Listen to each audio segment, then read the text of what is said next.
સુરતમાં આમ આદમી પાર્ટીના કોર્પોરેટર સામે એસીબી દ્વારા કાર્યવાહી કરવામાં આવી છે। કોર્પોરેટર વિપુલ સુહાગિયા સામે એસીબીમાં ફરિયાદ હતી। પુણા વિસ્તારમાં પાર્કિંગ બાબતે પૈસાની માંગણી કરવામાં આવી હતી અને આ ફરિયાદના આધારે કોર્પોરેટર વિપુલ સુહાગિયાની ધરપકડ કરવામાં આવી છે। મહાનગરપાલિકાના પુણા ગામ વોર્ડના 2 આમ આદમી પાર્ટીના કોર્પોરેટરો સામે એન્ટી કરપ્શન બ્યુરોમાં લેખિત ફરિયાદ કરવામાં આવી છે।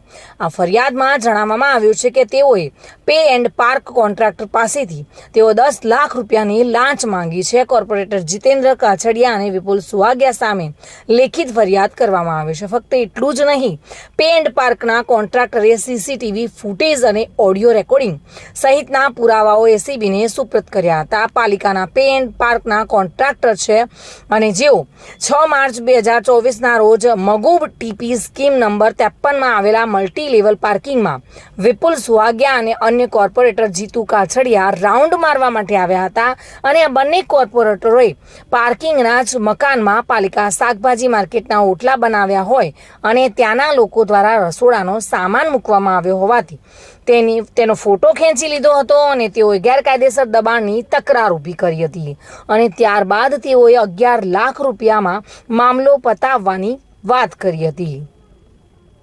કોન્ટ્રાક્ટર દ્વારા લાંચ આપવાની ના પાડવામાં આવી હતી અને જેથી તેઓએ પાલિકાના અધિકારીઓને બોલાવ્યા હતા અને અધિકારીઓની મધ્યસ્થતા બાદ 10 લાખ નક્કી કરાયા હતા અને કોન્ટ્રાક્ટર પાસે અધિકારીઓએ માફીપત્ર પણ લખાવ્યા હતા।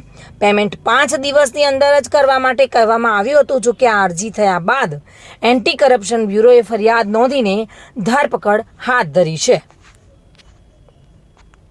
સુનિલ ગાંજાવાલા સાથે bureau report, today Gujarati news.